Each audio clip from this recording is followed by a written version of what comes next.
සදහතුනි පන්සිල් සමාදන් වෙන්නට নমස්කාරය කියන්න.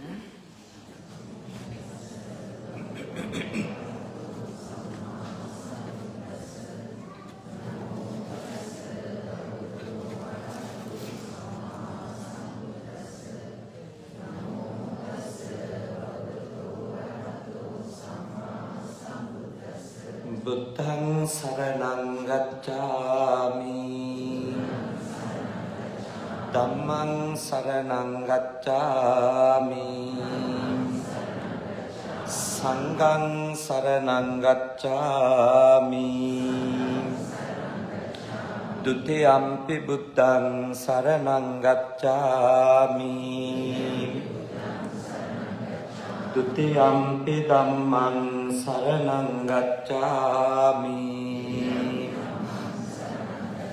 ဒုတိယံ පි සංඝං සරණං ගච්ඡාමි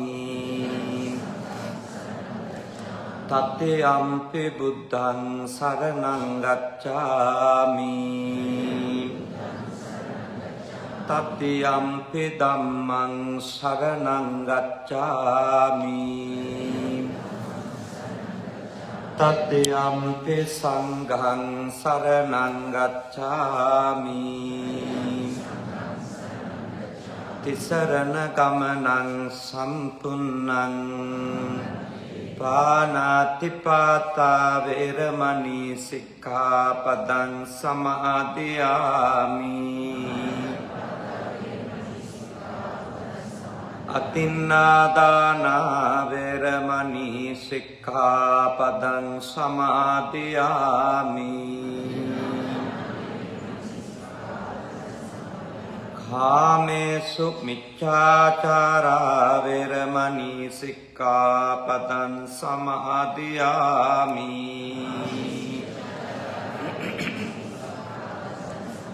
මුසාවාදා වේරමණී සික්ඛාපදං සමාදියාමි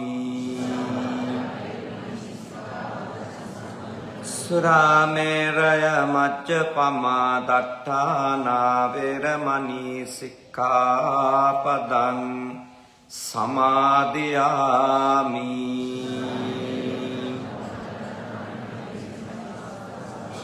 තිසරණේන සත්තිං පංචශීලං ධම්මං සාදුකං සුරක්ඛිතං කତ୍වා අප්පමාදේන සම්පාදේත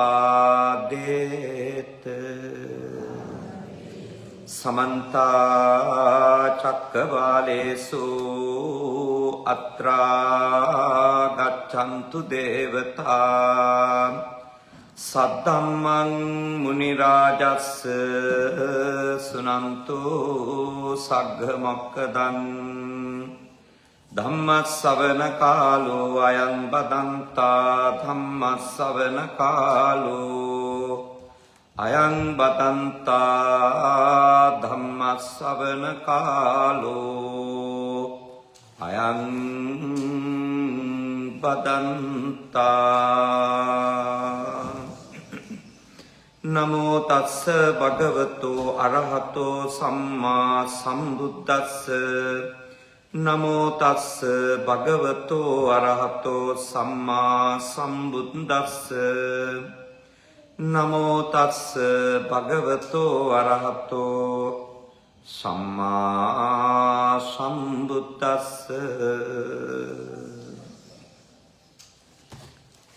විසසගා බෞද්ධ භාවනා මධ්‍යස්ථානයේ විහාරස්ථානයේ විහාරාධීශ්වර අතිපූජනීය අපේ කල්යාණ මිත්‍ර කුළුගම්මන ධම්මාවාස නායක මහා ස්වාමීන්ද්‍රයාණන් වහන්සේගෙන් ඒ වගේම වස් සමාදන් වෙලා මේ වස්සාන සමයේ ඔයත්ොත් එක්ක මේ සෙනසුනේ වැඩ සිටිය අපේ විනීත ලොකු ස්වාමීන් වහන්සේ ඒ වගේම අපව පිළිගැනීමේ අනුශාසනාවත් සිදු කරනු ලැබූ ලෝකයේ ප්‍රකට දේශකයෙක් ලෙස භාවනා ගුරුවරයෙක් ලෙස විශාල මෙහෙවරක් මේ සේනාසනේ වැඩ සිටමින් සිදු කරන අපේ කල්යාණ මිත්‍ර බංගලාදේශයේ සරණපාල ආචාර්ය බංගලාදේශයේ සරණපාල ස්වාමීන් වහන්සේ වර ප්‍රමුඛ පූජනීය මහා සංඝ රත්නයන් අවසරයි. ධම්මේශ්වර හමුදුරු දැන් මම හිතන්නේ ප්ලේන් එකේ. උන්වහන්සේ හිටියනම් මේ අවසර ගන්න ඕන පසුව උන්වහන්සේට අපි සෙත් පතනවා. ඉතින් රාහුල හමුදුරුවොත් ඉන්නවා. අපේ නායක හමුදුරුවෝ ගිය අවුරුද්දේ අපිට ආරාධනා කරා මේ වසරටත් වැඩම කරලා අපේ පන්සලේ මේ ධර්ම දේශනා පින්කම් මාලාව සිද්ධ කරලා දෙන්නට කියලා. බෙහෙත් පූජා කරලා ආරාධනා කරන්නත් පවුල් කීපයක අය ගිය අවුරුද්දේ ආවා. ඒගොල්ලෝගේ නම් ටික මෙහි සඳහන් කරලා තියෙනවා. දායක සභාවේ සභාපතිතුමන් රංජන් මහත්මාණන්, මේනුකාතු කෝරළ මහත්මිය ඒ පවුලේ පින්වත්තුන්, ශානක මහත්මාණන්, ඉනෝකා ඈපා මහත්මීන් ඇතුළු ඒ පවුලේ පින්වත් පිරිස, සුගත් මහත්මයා, අනෝමා ඉදිරිසිංහ මහත්මිය ඇතුළු ඒ පවුලේ පින්වත්තුන්, අනුරුද්ධ මහත්මයා සහ නිරෝෂා වැලිගමගේ මහත්මිය ඇතුළු ඒ පවුලේ පින්වත්තුන්, අනෝම මහත්මයා, ශාලිනී අල්විස් මහත්මිය ඇතුළු ඒ පින්වත් පවුලේ ඇත්තෝ, ඒ වගේම සංඝ මහත්මයා, චමිලා කස්තුරිආරච්චි මහත්මිය ඇතුළු ඒ පින්වත් පවුලේ අය අද පින්කමේ දායකත්වය අරගෙන කටයුතු කරනවා. අද ධර්මානුශාසනාවේ විතරක් නෙමෙයි මේ දායක පවුල්වල පින්වත් පිරිස තමයි මෙවර ධර්මානුශාසනා පින්කම් මාලාවට අපව වැඩම කරවීම ඇතුළු සියලුම දායකත්වය අරගෙන කටයුතු සිද්ධ කරන්නේ. එහෙම වාර්ෂිකව පවුලක් හෝ දෙකක් හෝ නෙත් සමූහයක් හෝ එකතු වෙලා දැන් මම හිතේ අවුරුදු 10කට කිට්ටු වෙන්න ආවනේ. අඛණ්ඩවම අපේ කුසුම් නෝනාගෙන් පටන්ගෙන නෙත් මේ ධර්මානුශාසනා මාලාව කොරෝනා කාලේ විතරයි මම හිතන්නේ එක අවුරුද්දක් මග ඇරුණේ. දීර්ඝ කාලයක් තිස්සේ දැන් අපේ ඇනුවල් ප්‍රෝග්‍රෑම් එකක් විදියට අපේ ඔළුවේ තියෙනවා කැනඩා යන්න තියෙනවා. කැනඩා යන්න තියෙනවා කිව්වම මේ මිසසාගා ඉන්න තියෙනවා කියන එක තමයි ඔළුවේ තියෙන්නේ. ඒක තමයි වැඩසටහන. ඉතින් අපි තා සතුටුයි අද. මොකද අවුරුදු 2කට විතර කලින් අපත් වැඩම කරලා මංගල ශිලා ස්ථාපනය කරපු චෛත්‍යරාජානන් වහන්සේගේ සමාධි බුද්ධ ප්‍රතිමා වහන්සේ ඇතුළු ඒ පුණ්‍ය භූමියේ කටයුතු පසුගිය වෙසක් සමය වෙනකොට නිම කරලා සම්බුද්ධ ශාසනයට පූජා කරලා තියෙනවා. අද පන්සලට ආවම පුදුමාකාර මානසික ප්‍රබෝධයක්, සාමකාමී හැඟීමක්, ශ්‍රද්ධාවක් උපදිනවා නේද? මේ රට තුළ දැන් ජීවිතයේ සන්ධ්‍යා සමය ගෙවන අපේ ආච්චිඅම්මලට සියලට නේද? ඒ වගේම තමන්ගේ ළමා කාලය මේ රට තුළ ජීවිතේ පළමු අවධිය ගෙවන දරුවන්ට දෙගොල්ලටම අද පන්සලේ දර්ශනය වෙනදට වඩා බොහෝම ඉහළ දර්ශනයක්. ඒ දෙගොල්ලටම මේ දැක්ම අපේ ශ්‍රී ලාංකීය සංකේතය නේද? අපේ බෞද්ධ උරුමයන් සහ ඒ ශිෂ්ටාචාරයන් නියෝජනය වන ඒ චෛත්‍යරාජානන් වහන්සේ, සමාධි ප්‍රතිමා වහන්සේ ඇතුළු ඒ විහාර අංගයන් දකින්නකොට උපදින සිතුවිලි හරීම ශ්‍රද්ධාව උපදින, සැනසීම උපදින දේවල්. මම ඉතා සතුටටපත් වුණා විහාරස්ථානයට ඇතුල් වෙනකොටම ඒ ගස් අතරින් නේද චෛත්‍යරාජානන් වහන්සේ පෙනෙන විදිය, රැට ලයිට් එක්ක පෙනෙන විදිය නේද? අපේ සරණපාල හඳුරු වරින් වර උදෑසන ඉර පායනකොට කොහොමද චෛත්‍යරාජානන් වහන්සේගේ දැක්ම හරි ලස්සන ෆොටෝ එහෙම දානවා. ඒව බලලා මම ජපානයේ ඉඳගෙනත් සාදු කියලා බොහෝම සතුටින් අනුමෝදන් වෙනවා. අපි සතුටේ අතනේ. විහාරංග සම්පූර්ණ වෙනවා විතරක් නෙමෙයි දායකයොත් ආධ්‍යාත්මිකව මේ පන්සල තුල දිනපතා බොහොම ඉහළට සංවාදනය වෙමින් තියෙනවා. අද සතියේ දවසක් වුණත් මේ ශාලා පිරී ඉතිරී යන්න අපේ පිරිස මේ පින්කම් වලට සම්බන්ධ වෙලා තිබෙනවා. දැන් පහළ ශාලාවෙත් සැලකිය යුතු පිරිසක් වාඩි වෙන මට්ටමට පැමිණිලා තිබෙනවා. අපි තාම සතුටටපත් වෙනවා මේ ඔබගේ සහභාගීත්වය. හැමදාම දැන් උදේ බැලුවත් හවස බැලුවත් කවුරු හරි සෑමලුවේ ඉන්නවනේ. පවුල් දෙක තුනක් ඇවිල්ලා වන්දිනවා, සක්මන් කරනවා, භාවනා කරනවා. ඒක මහා පුදුම ලස්සන දර්ශනයක් වුණා. ස්වාමීන් වහන්සේට නම් ටිකක් වැඩ වැඩි ඇති. ඒ වුණත් මේ හරීම අවශ්‍ය දෙයක්. මේ උතුරු ඇමරිකාවේ තාම රමණීය පින්බිම බවට අද මේ සේනාසනය පත් වෙලා තියෙනවා. ඒ ඔය ඇත්තොත් එක්ක මෙතන ඉඳලා අද ඉඳලා දවස් 7-8ක් විතර අපි ලබන සඳුදා වෙනකන් ඔබට ප්‍රයෝජනවත් මාතෘකාව ඔස්සේ ධර්මදේශනා මාලාවක් සිදු කරනවා. මම දන්නවා මෙහි විවිධ මාතෘකා ඔස්සේ නිතර ධර්මයේ සජ්ජායනා කෙරෙනවා, සාකච්ඡා කෙරෙනවා. නමුත් ඔබ මෙහි එන්නේ ටිකක් ප්‍රායෝගික ජීවිතයටත් නේද?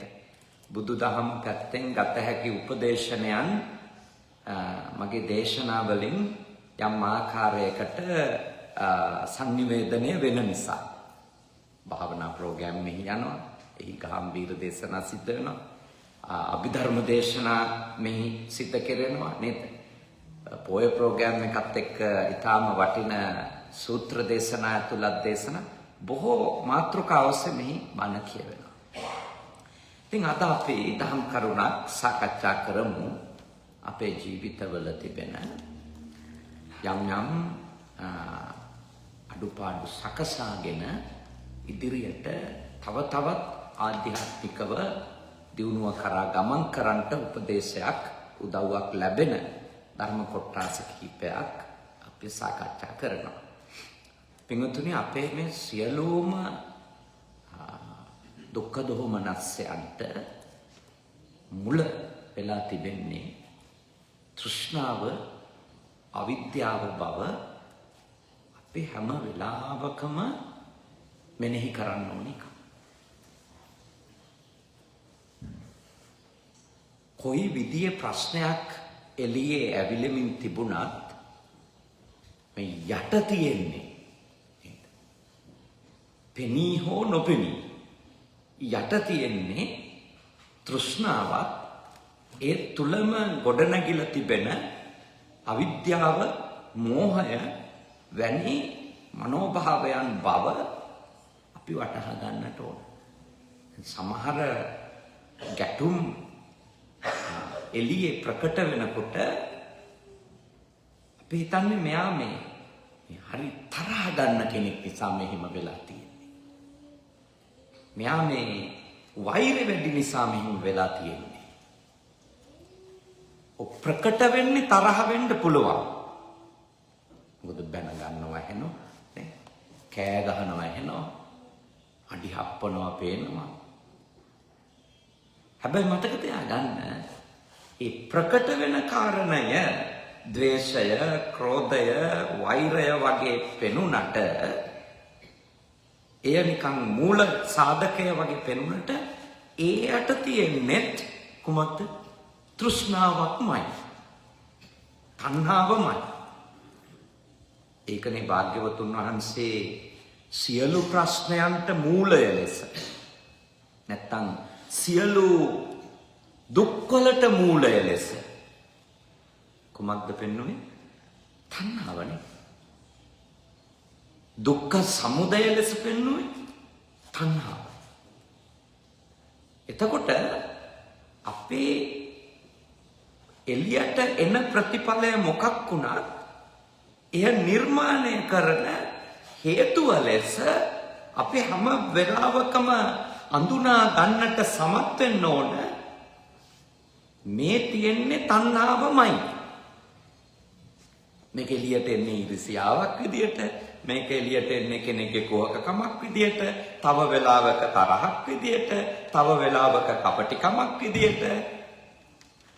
හැබැයි මේ ඇතුලේ තියෙන පදනමනේ ප්‍රධාන මූලය තෘෂ්ණාව බවම අපි වටහා ගන්න ඕන.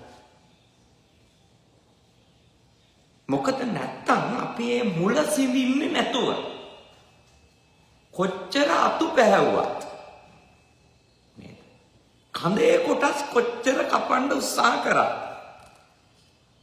මුල තියනකන් මොකද වෙන්න පුළුවන්? ආයෙත් අර පාපුව ආයෙත් දළු දානවා. ආයෙත් අතුරු කිලියෙන්න පටන් ගන්නවා. ආයෙත් කොළෙන්න පටන් ගන්නවා. ඒකනේ භාග්‍යවතුන් වහන්සේ බුද්ධත්වයට පත්වෙච්ච අවස්ථාවේ අර උදාහරණය ප්‍රකාශ කළේ නේද? අනේක ಜಾති සංසාරයි. මම සසරේ බොහෝ භවවල ඇවිද්දා. කුමකටද? මේ සසර නැමැති ගෘහය තනන කෙනා හොයාගන්න. උන්වහන්සේ වදාළ ගහකාරක දිට්ඨෝසි. ගෘහකාරකය මම නුඹව දැක්කා. ඒ දැක්කා කිව්වේ තෘෂ්ණාව. උන්වහන්සේ මුලින් උපුටා දැම්මේ තෘෂ්ණාව. එතකොට අපේ ලෞකික ජීවිතේ වේවා ආධ්‍යාත්මික ජීවිතේ වේවා ඒ සාර්ථකත්වයන්ට බාධා කරන නැත්තම් පරිහානිය ඇති කරන එහි තියෙන අගයන් විනාශ කරලා දාන මූල හේතුව ලෙසත් මම ඔබට යෝජනා කරනවා හැම වෙලාවකම දකින්න මේ නම් තෘෂ්ණාවමයි කියලා. එක තැනකට ඉලක්ක කරලා අපේ පොහුණුව කරගෙන යනව නම් අනිත් ඒවා ඉබේම දුරු කරගන්න අවස්ථාව හම්බ වෙනවා. ඒ කියන්නේ තණ්හාව නැති කරා නෙමෙයි, තණ්හාව පාලනය වෙනකොට තරහ පාලනය වෙනවා. තණ්හාව අඩු වෙනකොට තරහ අඩු වෙනවා. ඒක මේ තියෙන රිද්මයක්. මොකද අර මුලින් හටගත්තු නිසා ඒක වෙන්නේ. උදාහරණයක්. දැන් සමහර කෙනෙක් ඉන්නවා අප අතින් කියනවා ඉස්සර නම් මට මේවට ස්වාමීන් වහන්සේ මගේ සැමියා සමග හරියට තරහ යනවා. එහෙම නැත්නම් මගේ බිරිඳ සමග හරියට තරහ යනවා. දැන් මට මොනවා කරත් දැන් තරහ යන්නේ. මොකද වෙලා තියෙන්නේ?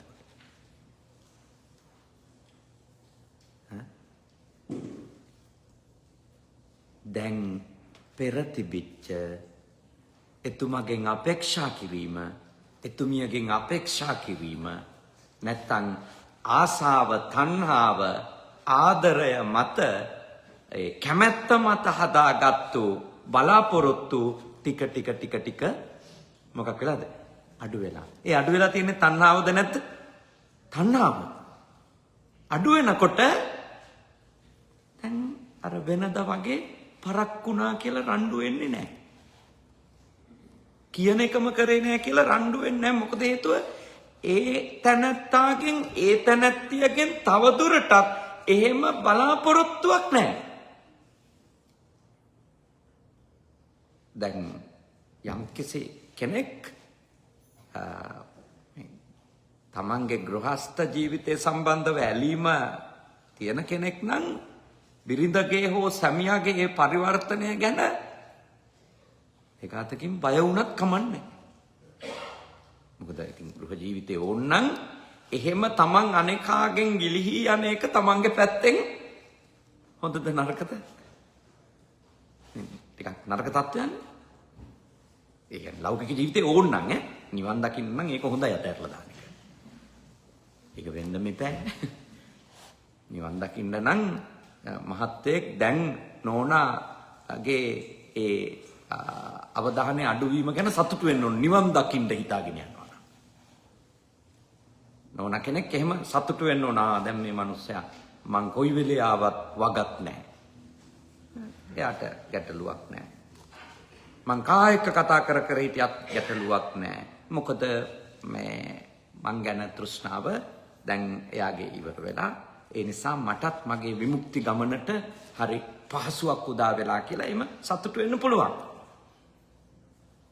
හැබැයි ඒක එහෙම නෙමෙයි නම් එවැනි බලාපොරොත්තුවක් සහිත නෙමෙයි කෙනෙක්ගේ නම්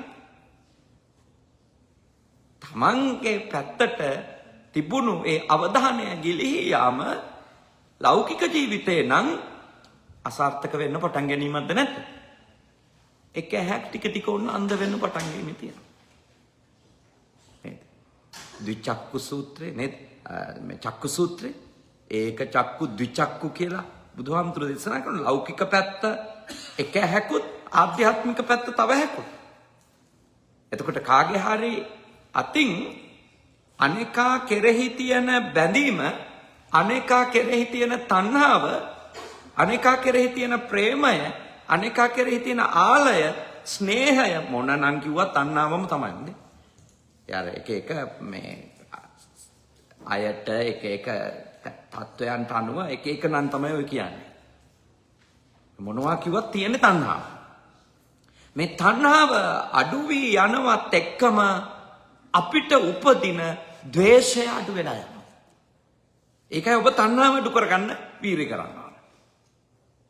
නැත්නම් තණ්හාව තියාගෙන ද්වේෂය අඩු කරගන්න විතරක් යනකොට ඒක ආයෙත් කොයි වෙලාවක හරි මතුවෙන්න පුළුවන්. මතුවෙන්න පුළුවන්. අර දරුණු තණ්හාව නේද?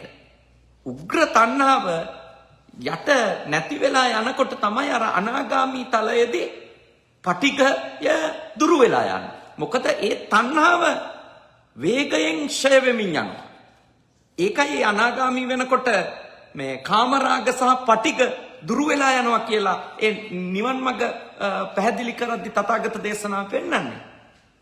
ඒ තණ්හාව මේ ගල් ගෙඩියක් වගේ මූලික ස්වરૂපයෙන්ම ඒ කියන්නේ පුහුණුව ආරම්භ කරපු විදිහේ තිබුණු විදිහටම තියෙනව නෙමෙයි. තණ්හාවත් වේගෙන් අඩු වෙලා ගිහිල්ලා. ඒකනේ සක්කාය දිට්ඨි පහනයක් වෙන්නේ සෝතාපන්න වෙද්දී. වෙන්නේ තෘෂ්ණාවේ තිබුණු රළු බව පියවරෙන් පියවර අඩු වෙනකොට ඒ මත ඉපදිච්ච අනෙක් සංයෝජන ගැලවිලා යනවා. අනෙක් සංයෝජන ටිකෙන් ටික දුරු වෙලා යනවා. ඒ නිසා අපි දුරු කරගන්න නැත්නම් අඩු කරගන්න ප්‍රහීන කරගන්න වෑයම් කළ යුත්තේ තණ්හාවමයි. ඒ කියන්නේ මේ සතුරු ගොඩාක් එක්ක එක පිට සටන් කරනවා කියන එක ලේසි වැඩක් නෙමෙයි. එක හතුරෙක් හොයාගත්තම ලේසි නේද?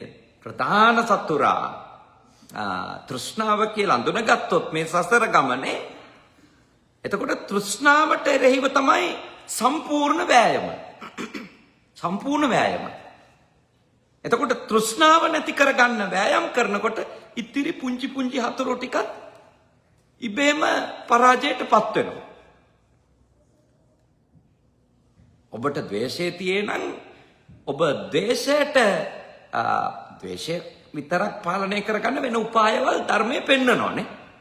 හැබැයි ඔබ ද්වේෂය තියෙන කෙනෙක් විදියට ඔබ හැම වෙලාවකම වීර්ය කරන්න පටන් ගත්තොත් මගේ අභ්‍යන්තරයේ මේ ද්වේෂය උපදවන්නේ තණ්හාවෙන්මයි කියලා අවබෝධ කරගෙන ඔබ තණ්හාව නැති කරන්න හැම වෙලාවෙම කටයුතු කරන්න ගත්තොත් මතක තියාගන්න අර ද්වේෂය හුදකලාව අරගෙන ඒක පාලනය කරන්න ඒක දුරු කරන්න දරන වෑයමට වඩා සාර්ථක වෑයමක් වෙනවා ඔබ තණ්හාව නැති කර ගැනීම.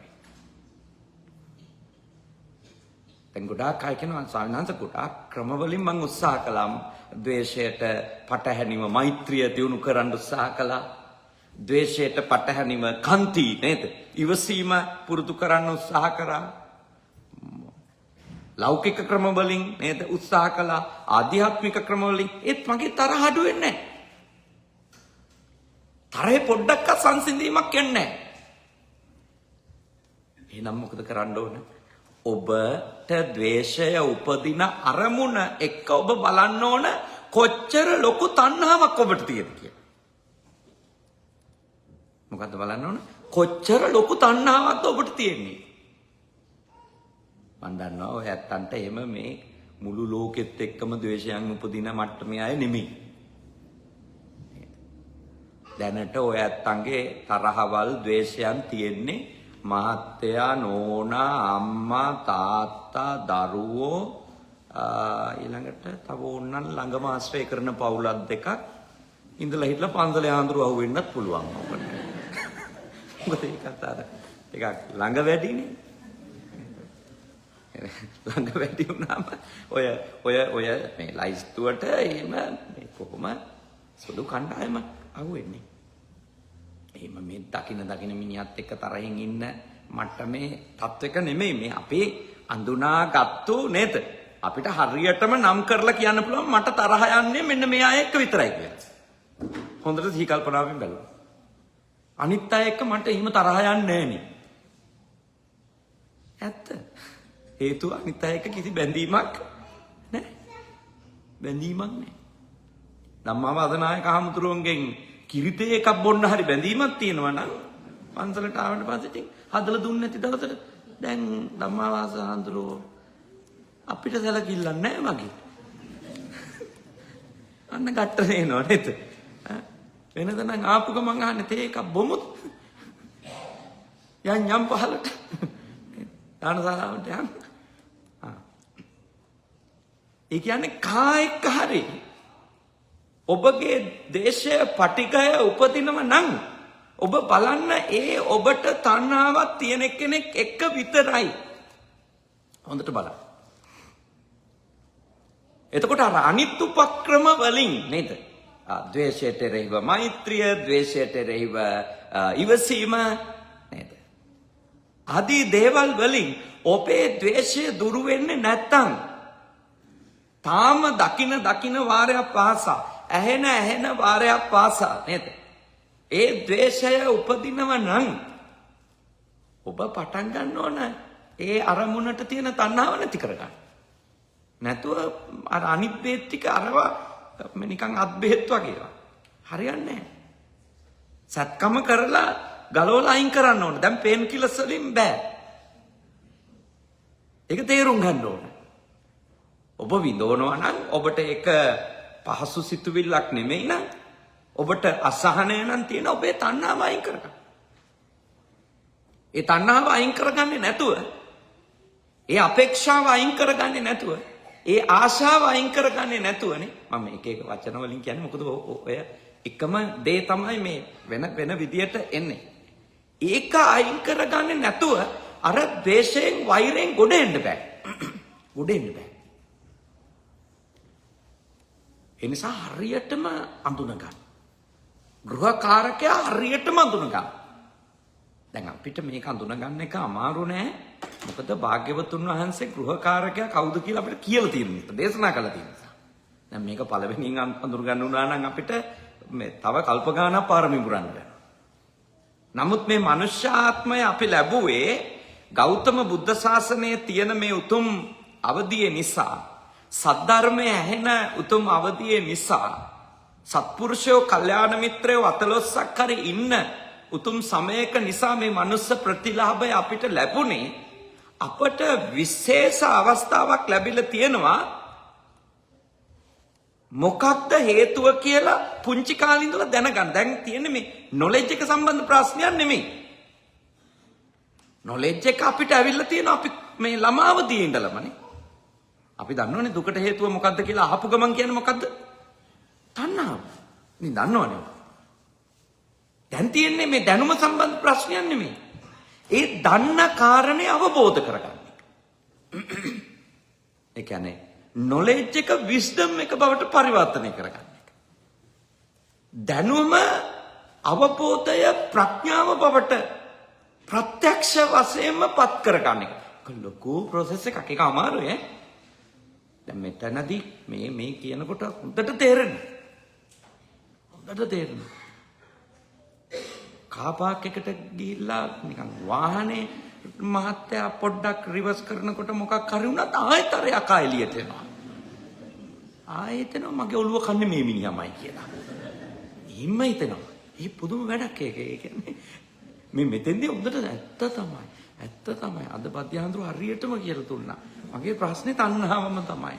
ඇත්ත. මෙතනින් එළියට බහලා මේ පාන් කැල්ලක් කාලා පරිප්පු ටිකක් එක්ක අර කායකට කියලා දොර අරිනකොට වැඩේ ඉවරයි ආපහු. නේද? ඒ මොකද හේතුව මේ දැනුම අවබෝධයේ බවට පත් වෙනවයි කියන එක ඒක පින්වතුනි වෙන වැඩක්. එක මේ විශ්මිත දෙයක් එතෙන්ට අනේක. හිතෙන්නේ මේක මේ බාහිරයි. නේද? මේ මම අවසන සාධකය බාහිරයි. ඒක අභ්‍යන්තරිකයි කියලා හිතෙන්නේ නැහැ. ඒක මා තුලයි තියෙන්නේ කියලා අපේ ඔළුවට යන්නේ නැහැ නේද? ඒ අවබෝධය උපදව ගන්නවයි කියන එක ඉතාම දුෂ්කර දෙයක්. ඒකයි අපිට මේ දහම් අහමින් නිතර මේක කාවද්දන්න ඕන. කාවැද්දුවට මදි. මේක මතක් කරන්න ඕන. නිකන් ඉන්න වෙලාවට මතක් කරන්න ඕන. විවේකය හදාගෙන මේක මෙනෙහි කරන්න ඕන. විවේකය හදම් මෙනෙහි කරන්න. ඒ තණ්හාව තමයි මේ ප්‍රශ්නේ. මම බලාපොරොත්තු වෙන එකමයි මේ ප්‍රශ්නේ. මම අපේක්ෂා කරන එකමයි මේ ප්‍රශ්නේ. නැත්තම් මට මෙහෙම තරහ යන්නේ නැහැ. මම හැමතිස්සෙම අපේක්ෂා කරනවා මෙහෙම වෙන්න ඕන. අහම වෙන්න ඕන. මෙහෙම හිතන්න ඕන. එහෙම නැත්තම් මොකටද මම බැන්දේ? අන්න ඒ වගේ මට තියෙනවා පිස්සු. නේද? මට තියෙනවා මනස්කාත. මගේ ඔළුවේ තියෙනවා මං හදාගත්තු දේවල් මට අයිති නැති හිතක් ගැන. මට අයිති නැති හිතක් ගැන. නේද? මට තියෙනවා හදාගත්තු උපාදාන. මට අයිති නැති ශරීර පවතින්න ඕන විදිය ගැන මට තියෙන උපාදාන. මං හදාගත්තු දෘෂ්ටි. මේ ඔක්කොම මගේ තණ්හාව. අද ඉඳලා රණ්ඩු වෙනකොට කියන්න ඕන මගේ පව මගේ කාලකන්නිකම නෙවෙයි මගේ තණ්හාව. මේ මගේ තණ්හාව. මං අඬන්නේ මගේ තණ්හාව නිසා. මං දුක් විඳින්නේ මගේ තණ්හාව නිසා. ගෙදර මොන ෆයිට් එක කියා අඬන්න ඕනේ එහෙමමයි. මගේ තණ්හාව.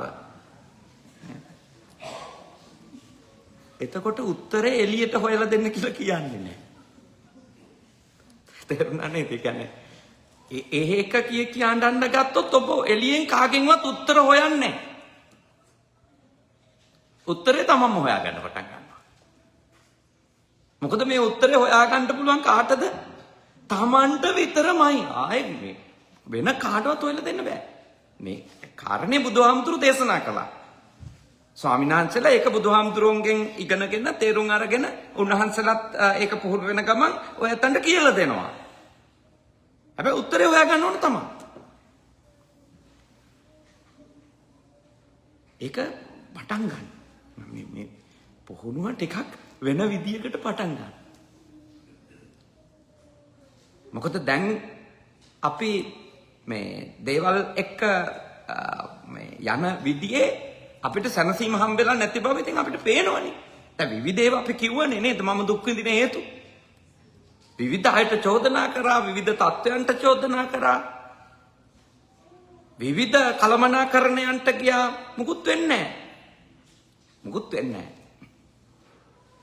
ගිය අවුරුද්දේ අපි මේ පින්කම් මාලාවලදී තිබුණු ප්‍රශ්නම මේ අවුරුද්දෙත් තියෙනවා. එක්ක වැඩි වෙලා තියෙනවා.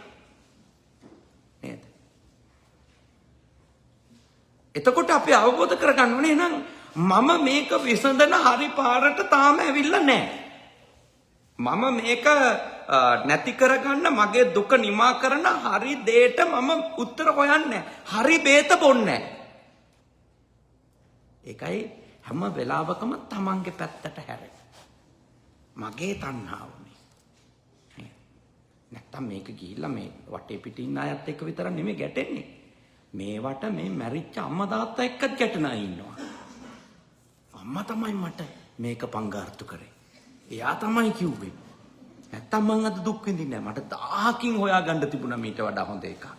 නේද? අම්මා කරේ මේක. තාත්තා තමයි මේ උගුලේ මම දැම්මේ. ඒගොල්ලෝ මැරිලා. අවුරුදු ගණන් සීකර කර පින්කමුත් කරලා පිනුත් අනුමෝදන් කරනවා. හැබැයි ප්‍රශ්නයක් එනකොට බැන බැනක් ඉන්නවා. මතක් කරත් ඉන්නවා. ඉතින් මම ඔබට යෝජනා කරන්නේ ඒකයි. ඔබට ඇත්තටම සනසෙන්න ඕන නම් ඔබට ඇත්තටම මේ ඔබගේ මේ දුක් වලින් නිදහස් වෙන්න ඕන නම් ඔබ හේතුව හොයන්න. හේතුව අඳුන ගන්න. හේතුව තණ්හාව. ඒක ප්‍රකාශ වෙනවා තරහ, සැකය, බය, ඊර්ෂියාව නේද? එක විදියට ප්‍රකාශ වෙනවා එළියට. තණ්හාව තමයි කාරණේ. තණ්හාව තමයි සාධකේ. ඒකමයි කියලා අඳුර ගන්න ඕන. එතකොට අපි හරි තැනට පිළිතුර හොයනකොට ඔබ දන්නේම නැතුව ඔබ පරිවර්තනයකට ලක් වෙනවා. ඔබටම වැටහෙන්න පටන් ගන්නවා ඔබගේ නිවීමක් ඇති වෙන බව. ඒක ඔබටම ප්‍රත්‍යක්ෂ වෙනවා. ආයෙ වෙන කවුරුවත් සාතික ලියන්න ඕනේ නැහැ. ඔබටම ප්‍රත්‍යක්ෂ වෙනවා. මගේ ප්‍රශ්නේ විසඳෙමින් යනවා. මොකද මම නැති කරන්නේ තණ්හාව. මම අඳුනගන්නේ මගේ ප්‍රශ්නේ මූලය ලෙස තණ්හාව. ගෘහකාරකය තණ්හාව. ඒක ගලවන්නේ නැතුව අනිත් පරාල ගැලවෙන්නේ නැහැ. සබ්බාතේ පාසුකා භාගං ගහකූටන් කියුවා කැණි මඩලනේ. ඒ කියන්නේ මේ ඔක්කොම ද්වේෂයද, ඊර්ෂියාවද, සැකයද, බයද මේ ඔක්කොම පරාල ටික එකහු කරලා තියෙන අර මේ ගහකූටය කියලා කියන අර මේ රවුමක් වගේ නේද? ගෙඩියක් වගේ තියෙන්නේ. අර අටපට්ටම් විදියට හදපු වහලවල ඔක්කොම එකහු වෙන මුල. ඒක තමයි ගලවන්න ඕනේ. ඒක ගලවපු ගමන් අනිත් ටික කඩන් වැටෙනවා. මේ අර හැම දෙයක්ම නැති කරගන්න එක දෙයයි නැති කරගන්න ඕන. ඒකයි මේ කියන්නේ නේද? හැම දෙයක්ම නැති වෙනව එක දෙයක් නැති කරොත්. නැත්තම් අර එක ගලවන්න ගියාම තව ඉතුරුයි නේ. තව ඉතුරුයි.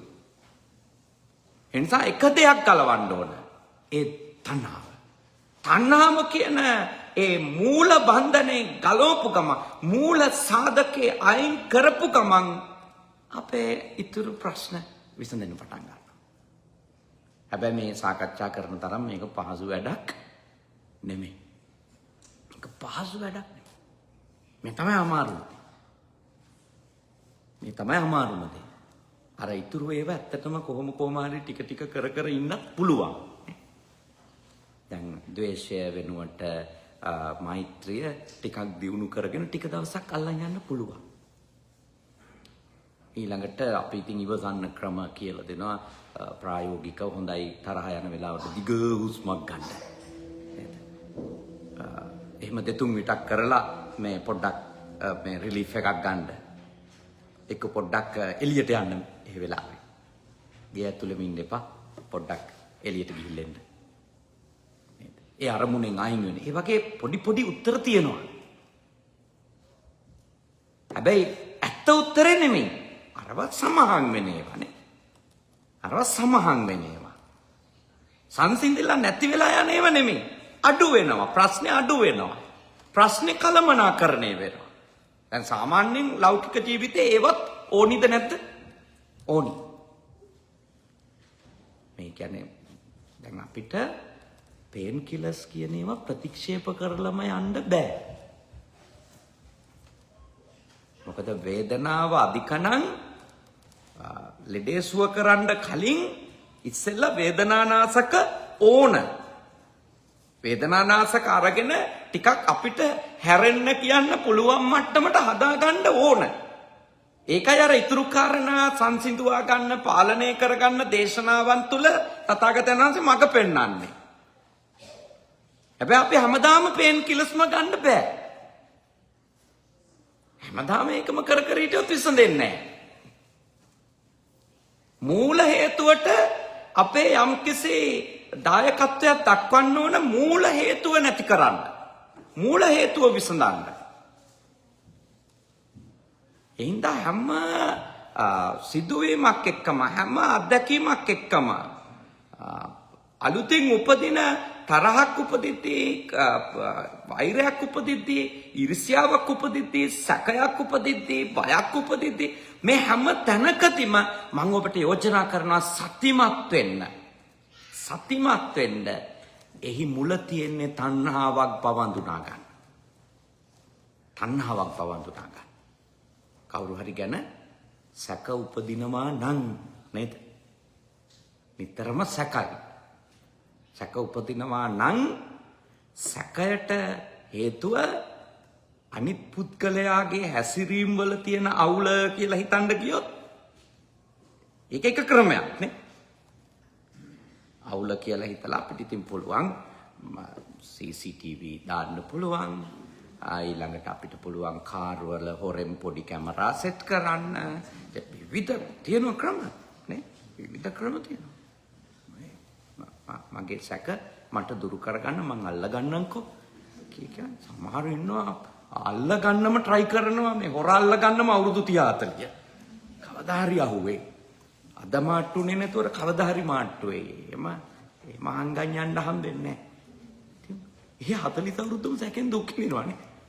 සැකෙන් දුක් විඳින කොණ්ඩේ පීරන කොටත් සැකයි. අලුත් ෂර්ට් එකක් ඇඳත් සැකයි. පර්ෆියුම් එක අතට ගත්තත් සැකයි. හැම සිද්ධියකින්ම සැක කරනවානේ. සැකෙන්ම ඉන්නවා. හැබැයි ඉන්නේ කොයි වෙලේ හරි අල්ල ගන්නවා. අල්ල ගත්තු දවසට මං කවුද කියලා පෙන්නන්න. එයා එක දවසක් සතුටින් ඉන්න මිනිස්සෙක්ද? නෑ. සෆරින්නේ. විඳෝ ඉන්නේ. මනස්ගතයක් හදාගෙන මට අල්ල ගන්න පුළුවන් කියලා. මට හොරෙන් ඒව කොහෙ කරන්නද කියලා. මනස්ගතයක් හදාගෙන දඟලනවා. ඉතින් ඔබ ඒ වෙනුවට මට මේ සැක උපද්දනේ මම මේ අනිත් පුද්ගලයා තැනැත්තිය තැන ගැන මම මේ දඟලන්නේ ඔළුව නරක් කරගෙන මගේ මේ තියෙන තණ්හාව ඉඳන් මම මේ විඳවන්නේ මට දවසේ සැනසෙල්ලක් නැහැ. මට නිින්දක් නැහැ. මට කෑම කන්න හිතෙන්නේ නැහැ. මං ඉන්නේ අසහනෙන්. මගේ මේ ප්‍රශ්නේ මේ තැනට මේ පුද්ගලයාට මගේ තියෙන සීමාවක් නැති තණ්හාව මම බලනවා මගේ කරගන්න මට ඕන විදියට පවත්වගෙන යන්න. ඒ මම කියලා හදාගත්තු රවුමට ඇතුල් කරගන්න බැරි හින්දා තමයි මම මේ විඳවන්නේ. එතකොට මම ඒ අපේක්ෂාවෙන් නිදහස් වුණා නම් මට අර සැකෙන් දුවන්න ඕනේ නැහැ. මොකද සමහරව මගෙන් ඇවිල්ලා අහනවා ස්වාමීන් වහන්සේ මේ මට සැක වැඩි සැක නැති කරගන්න ක්‍රම මොනවද? ඉතින් අර වගේ తాවකාලික ක්‍රම කියන්න පුළුවන්. යාළුවෝ ධම්මලා චෙක් කරලා බලන්න නේද? වෙන නම්බරයක් අරන් කෝල් කරලා පොඩ්ඩක් බලන්න ඔය කියන විදියටමද? එක ඒවා වැඩක් නෑ බංගත.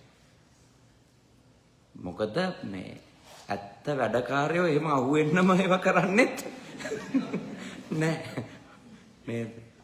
අනිත් එක ඒගොල්ලෝ ඇත්ත වශයෙන්ම කියනනම් කොච්චර ඒ ක්‍රියාවන්හි සුපිරිද කියලා ඒගොල්ලෝ කොච්චර අහු වුණත් එහෙම නෙමෙයිම කියලා ඔප්පුත් කරනවා නේද? හත් පොලේ ගහලා හරි පොළවේ පස් කාලා හරි නේද? ඔප්පුත් කරනෝ නෑ ඒක නෙමෙයි කියලා. ඉතින් ඔබේ කාලය අපරාධේ. ඔබේ කඳුළු අපරාධේ නේද? ඔබේ කඳුළු අපරාධේ. ඔබේ සුසුම් අපරාධේ නේද? ඔබ නොකා හිටිය වාර ගන්න. නොනිදා හිටපු රැයවල් ගන්න. අපරාධේ ඔක්කොම. එහෙනම් ඔබ බුද්ධිමත් වෙන්න. ප්‍රඥාවන්ත මිනිස්සු විදියට දේවල් දිහා බලන්න පටන් ගන්න. අපිට මේ බුද්ධ ශාසනේ හම්බ වෙච්ච වෙලාවේ තමයි ප්‍රඥාවෙන්ම මේ දේවල් බලන්න පදනම හම්බෙන්නේ පිටුතුනි. මේ තථාගතයන් වහන්සේ නිසාමයි අපිට මේ විදියට දේවල් දකින්න මාර්ගය හැදෙන්නේ. වෙන කාගෙන්වත් මේ වගේ උපදේශයක් හම්බෙන්නේ නැහැ. හම්බෙන්නේම ඔය බාහිර කළමනාකරණයට උපදෙස් විතරයිනේ. ඒවා ඉතින් ඕන තරම් YouTube එකේ ගැහුවොත් එහෙම නේද? ඕන තරම් එනවා ක්‍රම. හැබැයි භාග්‍යවතුන් වහන්සේගෙන් පමණමයි එන්නේ පිළිතුර තණ්හාවෙන් නිදහස් වෙන. සැකෙන් නිදහස් වෙන. සැකෙන් නිදහස් වෙන. තණ්හාවෙන් නිදහස් වෙනකොට සැකයෙන් නිදහස්. ඒ සැකයෙන් නිදහස් වෙන්න බෑ තණ්හාවෙන් නිදහස් නොවි. යම් තැනක ඔබගේ තණ්හාව තියනවද එතන සැකය තියනවමයි. තණ්හාව ඉතුරු වෙනවා කියන්නේ සැකය ඉතුරු වෙලා තියෙනවා. අර තණ්හාව පියවරෙන් පියවර අඩු වෙනකොට නැති වෙලා යන ඒවා තියෙනවා නේ. ඒ නැති වෙලා තියෙන්නේ තණ්හාව අඩු වෙලා. ඒ තණ්හාව දුරු වීමේ ප්‍රතිඵලයක් විදිහට තමයි අරව නැති වෙලා තියෙන්නේ. මේ නැති වෙච්ච කොටසක් තියෙනවා නම්. නැතුව තණ්හාව අර මූලික ස්වરૂපයෙන්ම හොඳට තියෙද්දී සක්කාය දිට්ඨි ප්‍රහාණ වෙනවා කිව්වොත් ඒක මහා අප්‍රබංශ කතාවක් නේ. විචිකිච්ඡා පහාන වෙනවා කිව්වොත් තණ්හාව මේ බොහොම රළුව තියෙද්දී තණ්හාවත් මෘදු බවට පත් වෙන්න එපා. තණ්හාවත් මෘදු වුණොත් තණ්හාවේ තිබුණු බරපතලකම පියවරෙන් පියවර අඩු වෙනකොට තමයි විචිකිච්ඡා පහණයකට යන්න පුළුවන්. සක්කාය දිට්ඨි පහණයකට යන්න පුළුවන්. සීලබ්බත පරාමාස පහණයකට යන්න පුළුවන් නේ තණ්හාව අඩු වෙද්දී. මූල සාධකයේ ලෙස තියෙන්න පුළුවන් අවාසනාවකට අද වෙලාව පැටලිලා තියෙන ගොඩක් අයට දැනුත් වෙනවා මොකද 7ට කියලා ඉතින්. අද 6:07 බණ. මේ නොටිස් එක දාලා තියෙන්නේ අද 6:07. අනේ පවුනේ නේද දුර බැහැර ගෙවාගෙන මේ බණ අහන්න තියෙන කැමැත්තට නෙන්නේ. නමුත් දැන් බණ ඉවර කරන වෙලාව. හෙට තමයි 7 ඉඳලා 8 වෙනකම්. හෙට දේශනාව 7 සිට 8 දක්වා. අද 6:07. ඒ නිසා මේ හරියට මේ නොටිස් පවා කියවන්න. මේ බද්දහම්දුරෝ වැඩලා කියන ආසාව වැඩි වුණාම නොටිස් එක හරියට කියවෙන්නේ නැහැ. එහෙම තමයි වෙන්නේ. කියන්නේ ඒකටත් තණ්හාව වැඩි වුණාම ඒකටත් කැමැත්ත වැඩි වුණාම හරියට නොටිස් එක කියවෙන්නේ නැහැ. පේන්නේ බද්දහම්දුරෝ ඇවිල්ලා. මිස්සාගායකේ බණ කියනවා. යන්න ඕන. වෙලාව මිසින් වෙනවා එතකොට. يعني තණ්හාව වැඩි වුණාම එහෙම තමයි කැලේ අහුවෙන්නේ නැති වෙනවා. ඒ කියන්නේ මොකට වුණත් එහෙමයි නේ. ඒ කියන්නේ ඒකට වුණත් අපිට ඇති වෙන ආසාවන්නේ. ඒකට වුණත් ඒ කුසල පැත්තෙන් තමයි අකුසල පැත්තෙන් එකක් නෙමෙයි. මේ ශාරුක් ખાන් ආවා කියලා එකක් නෙමෙයි. බද්දහඳුරු ආවකම අනේ බණ ටිකක් අහන්න නේද? තේරෙන විදියට ඔය කියලා දෙනවනේ පොඩ්ඩක් හරි. එහෙම එකක්. ඒක මේ අකුසල පැත්ත එකක් නෙමෙයි. නමුත් කුසල පැත්තෙන් වුණත් ඒ අර ඒකට කැමැත්ත වුණාම අපි අර ඊට අදාළ දේ කියවෙන්නේ අපිට. ඊට අදාළ දේ ග්‍රහණය වෙන්නේ. ඒකේ මුල තියෙන්නේ මොකද්ද කියලා හෙව්වත් ඒ තණ්හාවක් තමයි. හොඳට බලන්න. නොටිස් එක දැක්ක ගමන් සතුටු හිතුණා. එතනින්ම විමර්ශනය නැවතුණා. එතකොට අර ඔළුවේ හැදිච්ච එකට තමයි එන්නේ. බණනේ 7ට තමයි. බණ 7ට. දන්සල නම් 8ට තමයි. ඔළුවේ හැදිච්ච එකෙන් වැඩ කරනවා අපි. මේක හොඳට තේරුම් ගන්න. නේද? මේක පුදුමාකාර දෙයක් මේ මනසේ රටා කියන එක පින්වත්නි. නේද? ඒ කියන්නේ පුරුද්ද එළියට එනවා. බුදුදහමේ ඒ විමුක්තියට ලොකුම බාධකයක් මේ පුරුද්දට වැඩ කිරීම. බුදුදහමේ ඔය පුරුදු වලින් අත්දැහි වලින් ගැලවෙන්න තමයි සතිය යෝජනා කරන්නේ නේ. යෝනිසෝමනසිකාර සති සම්පජඤ්ඤය යෝජනා කරන්නේ මනුෂ්‍යයා පුරුදු පස්සේ තමයි යන්නේ. පුරුදු එක්ක තමයි ඉන්නේ. සමාවෙන මගේ උගුර හොඳටම නරක් වෙලා තියෙන්නේ. මේ දැන් සති 2-3ක් තිස්සේ උගුරේ පොඩි ප්‍රශ්නයක් තියෙනවා. එතකොට මේ ඔබ යම් තණ්හාවක් තියෙන තාක්කල් නේද? ඔය වගේ පුරුදු පවා ඔබට බාධා කරන මේ ලෞකික ප්‍රශ්න පවා ඇති කරනවා. ඒ තණ්හාව. අඳුන ගන්න තණ්හාව. මේ මුල තණ්හාව නේද? බය හිතෙනකොට කවුරු ගැන හරි ගැන නේ සැක විතරනේ බය. සීමාවක් නැතුව ඔබ බයයි කියන්නේ කවුරු හරි ගැන. ඔබ අසීමාන්තිකව යාට ඇලෙලා. අසීමාන්තික. දැන් ඔබ වැඩිපුරම බය වෙන්නේ මම දන්නවා ඔබේ කවුරු ගැනද? දරුවෝ ගැන. ඔබේ දරුවෝ ගැන තමයි ඔබ වැඩිපුරම බය. ඒ තණ්හාව එක්ක. ඔබේ ලොකුම බන්ධනේ සාමාන්‍යයෙන් තියෙන්න පුළුවන් අම්මා තාත්තලා නම් ඔබ නැත. දරුවොත් එක්ක බුදුහන්තුරුත් දේශනා කළානේ. ලොකුම සම්පත දරුවෝ කියලා දේශනා කළා. ලොකුම සම්පත මිනිස්සෙකුට තියෙන දරුවෝ නම් ලොකුම තණ්හාව තියෙන්න ඕන වෙන සම්පතකට වෙන්න බෑනේ. ලොකුම සම්පත දරුවෝ කියලා ඔබ පිළිගන්නවා නම් ඔබට පිළිගන්න වෙනවා ලොකුම තණ්හාව තියෙන්නේත් දරුවන්ට. මොකද ඔබගේ වටිනම සම්පතට තමයි වැඩිපුරම ඇලෙන්නේ. ඒ ඔබ වැඩිපුරම බය වෙන්නේ දරුවොත් තියෙන තණ්හාවත් එක්ක. දරුවන්ට ඔයයි තේරෙන්නේ නැහැ නේද? දරුවෝ හිතන්නේ මෙයා හරිම කන්දොස් කිරියාවක් නැගින් නේද? පුදුම ප්‍රශ්නයක්. අපේ අම්මලාට තේරෙන්නේ නේද? තාත්තට තේරෙන්නේ නැහැ කොච්චර හරි පස්සෙන් ඉන්නවා. අහනවා. කෝල් එකක් ආවත් අහනවා. පස්සෙන් එනවා, හොයනවා. ඒ ළමයින්ට ඒක තේරෙන්න ගන්න බෑ. ඒගොල්ලන්ට ඒක තේරෙනකොට සමහරට ඔයත් මැරිලා ගිහිල්ලා. ඒ කියන්නේ මේ මාත් එක්ක තිබිච්ච ඇටැච්මන්ට් එක හින්දායි අපේ අම්මා මෙහෙම හැසිරුනේ, අපේ තාත්තා මෙහෙම හැසිරුනේ කියලා ළමයින්ට ඒක තේරෙනකොට ඒ ඔබ අධික බන්ධනයකින් ඉඳලා කියලා ඔබ නෑ මේ ලෝකේ. ඔය ඒ කියන්නේ අපිට ඒක තේරෙනකොට තමයි අර මැරිච්ච අම්මා තාත්තාව නිතර මතක් වෙන්නේ අපිට.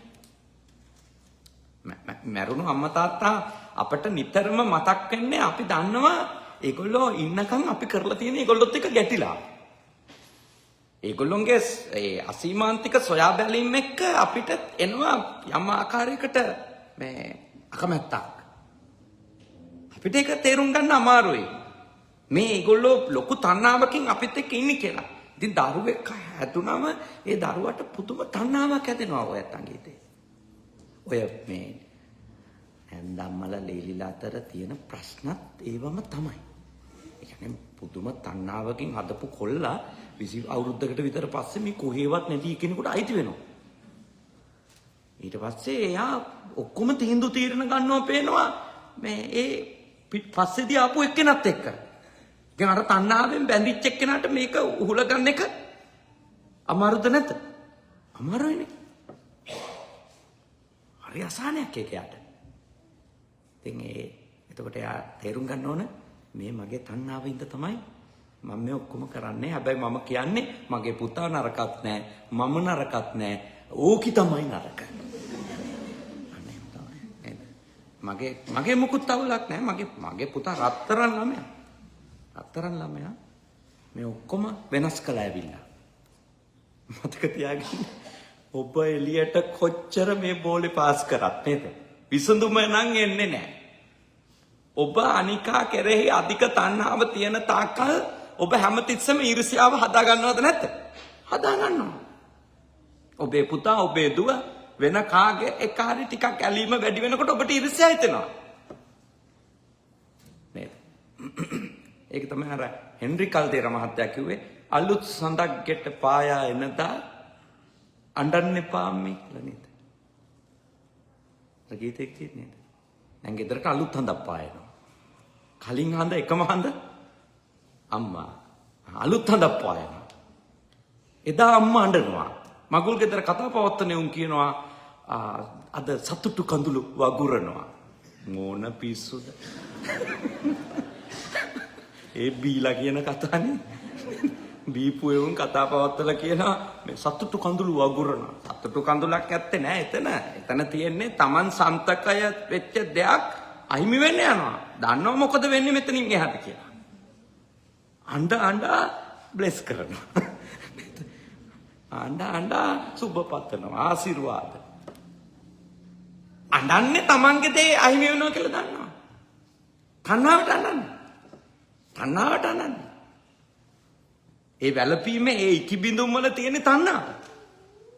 ඒ අසහනයේ තියෙන තණ්හාව. දැන් මේක මේ ලේලිලා බෙනිෆිට් එකක් කරගන්න එපා මේ වාක්‍ය ටික යූස් කරන්න ගෙදරදී. හොඳේ. ඔයගොල්ලෝගේ අම්මගේ තණ්හාව හින්දා ඔය ඔක්කොම ඇහුන්නේ නැද්ද බද්දියාඳුරු කියනවා. එක්ක මේ බනේ මේ කෑල්ල විතරක් කට් කරලා නිතරම වෝල් එකේ දාගෙන ඉන්න පුළුවන්. නැන්දම්මට පේන්න. මේ ඔන්න අහනව නම් බන.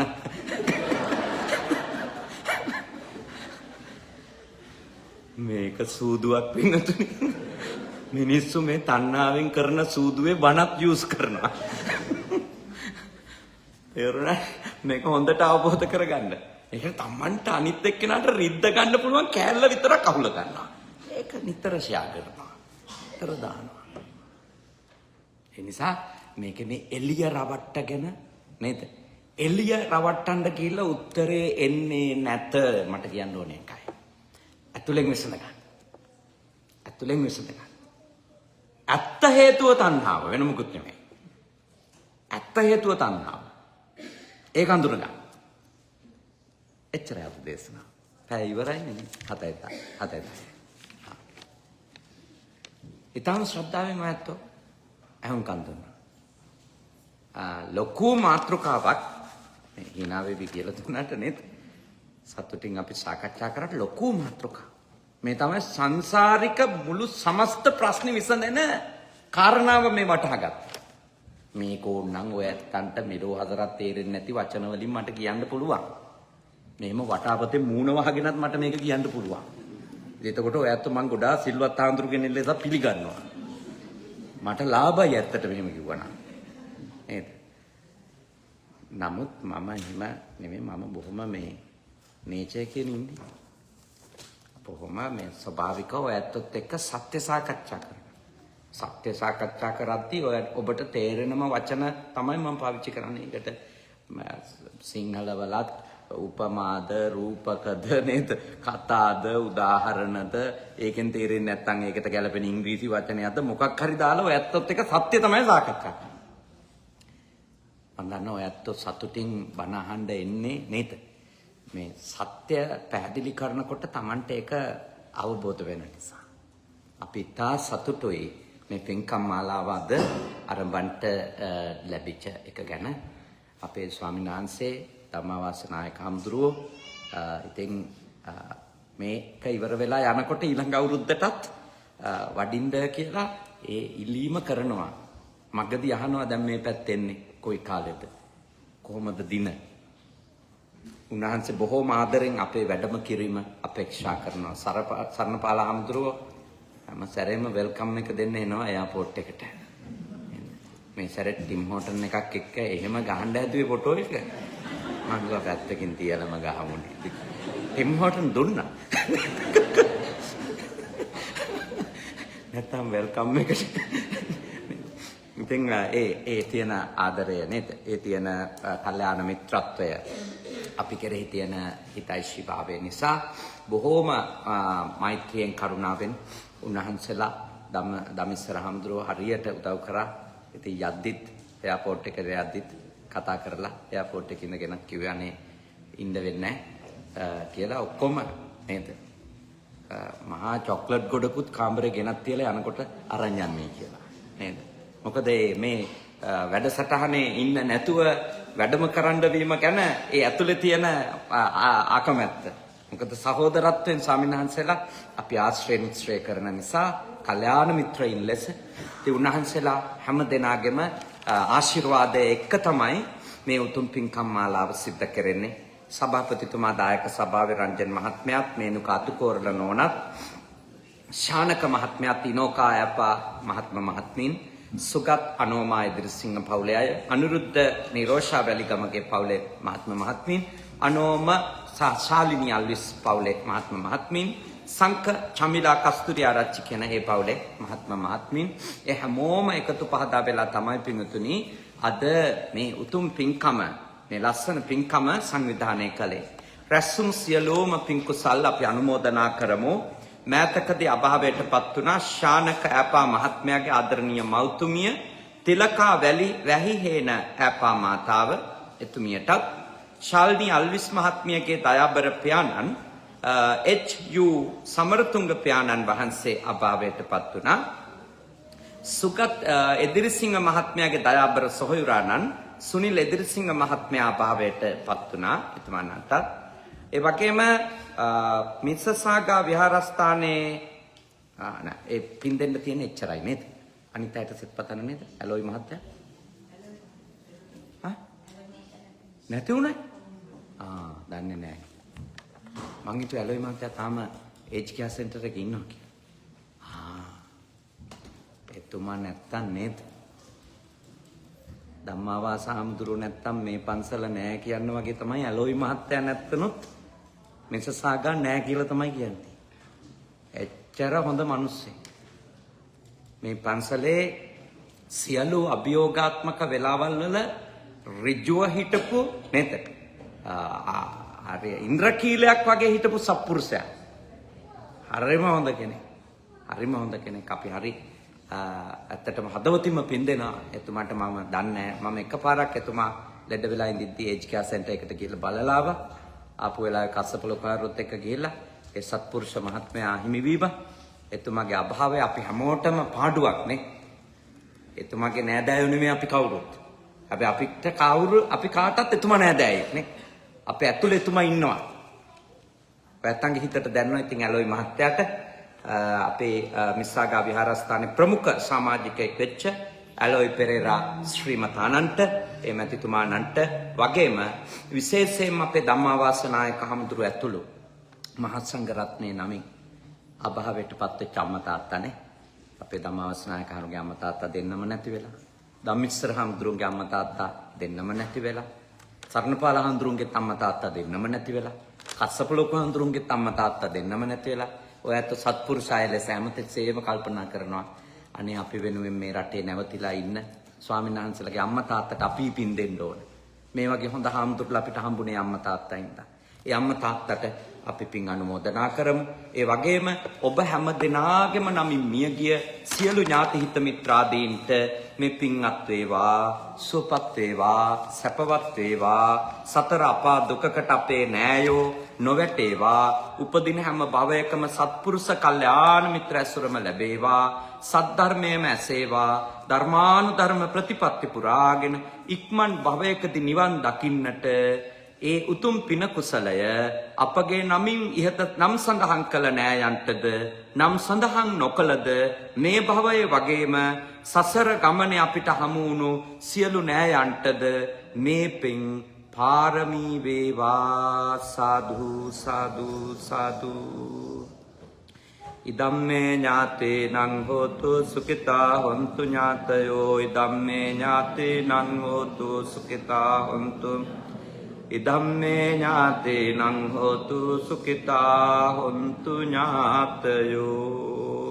ඒ වගේම දෙවියන්ට මේ පින් අනුමෝදන් වෙත්වා. දෙවියන්ගේ ආශිර්වාදය ඉහත සඳහන් කරන්නට යෙදුණු දායක පවුල්වල සුජීවත්ව සිටින සියලු දෙනාගේම දෙමව්පියන්ට ඒ වගේම දුව දරුවන්ට 45 වන මේ මාසේ 15 වෙනිදා සමා වෙන 15 වෙනිදා ජන්මදිනය සමරනවා. මේ පන්සල ආරම්භන්නට අප කැප වෙච්ච අපේ මුදිත නායක හමුදුරු නේද? බ්‍රාහ්මණ ගම මුදිත නායක ස්වාමින් වහන්සේ ධම්මාවාස ස්වාමින් වහන්සේට ලොකුම හයිය වුණා නේද? ලොකුම ශක්තිය නමුදිත නායක හමුදුරු අදටත් මේ සෙනසුනට ඔටාවා සෙනසුනට නේද? නායකත්වය දෙන අපේ මුදිත ස්වාමින් වහන්සේගේ ජන්මදිනය උන්වහන්සේට ධම්මාවාස නායක හමුදුරු ඇතුළු මහා සංඝ රත්නයටත් දායකකාරකාදී සියලුම දෙනාටත් ලෝකවාසීන්ටත් සැනසිලිදායක ජීවිතයක්ම වේවා. මේ විහාරස්ථානයට අධිග්‍රහිත සියලු දෙවි දේවතාවුන් මේ පින් අනුමෝදන් වී සුවපත් වේවා, සැපවත් වේවා, හැමට ආශිර්වාද කරත්වා. කරදර බාධක අපල උපද්‍රව තියෙනවා නම් ඒවා හැම දිනාගෙම දුරු කරත්වා. උතුම් දෙවිවරු මේ පින් අනුමෝදන් වේ අමා මහ නිවනින් සැනසීමෙන් සැනසීමටම පත්වෙත්වා. සාදු සාදු සාදු. ආකාසට්ටා ච බුම්මට්ටා දේවා නාග මහිත්‍තිකා පුඤ්ඤන්තං අනුමෝදිත්වා චිරං රක්ඛන්තු ශාසනං. ආකාසට්ටා ච බුම්මට්ටා දේවා නාග මහිත්‍තිකා පුඤ්ඤන්තං අනුමෝදිත්වා චිරං රක්ඛන්තු දේශනං. ආකාසට්ටා ච බුම්මට්ටා දේවා නාග මහිත්‍තිකා පුඤ්ඤන්තං අනුමෝදිත්වා චිරං රක්ඛන්තු මම් පරන්ති. අවසාන වශයෙන් ඔබ අප හැම දෙනාට දෙවි දේවතාවුන්ට මිය ගිය ඥාතීන්ට මේ පින් පාරමී වේවා. මේ භවයේ පුරාම සත්පුරුෂ ඇසුර ලැබේවා. කල්යාණ මිත්‍ර ඇසුර ලැබේවා. සද්ධර්මයේ මැසේවා. ධර්මානුධර්ම ප්‍රතිපත්ති පුරාගෙන නිවන් දකින්නට අද කරගත් පින්කම පාරමිතාවක් වේවා. ඉමිනා පුඤ්ඤ කම්මේන මාමේ බාල සමාගමෝ සතං සමාගමෝ තු යාව නිබ්බාන ඉදම්මේ පුඤ්ඤං ආසවක්ඛයා වහං හෝතු සබ්බ දුක්ඛා පමුඤ්චතු. වන්දනා කරගන්න. අභිවාදන සීලස්ස නිච්ඡං උද්ධාපචායිනෝ චත්තාරෝ ධම්මා වඩ්ඩන්ති ආයුවන්නෝ සුඛං බලං ආයුරාෝග්‍ය සම්පatti සග්ග සම්පatti මේවච අතෝ නිපාන සම්පatti ඉමිනාතේ සමිච්ඡතු. හැමෝටම තුනුරුවන් සරණයි.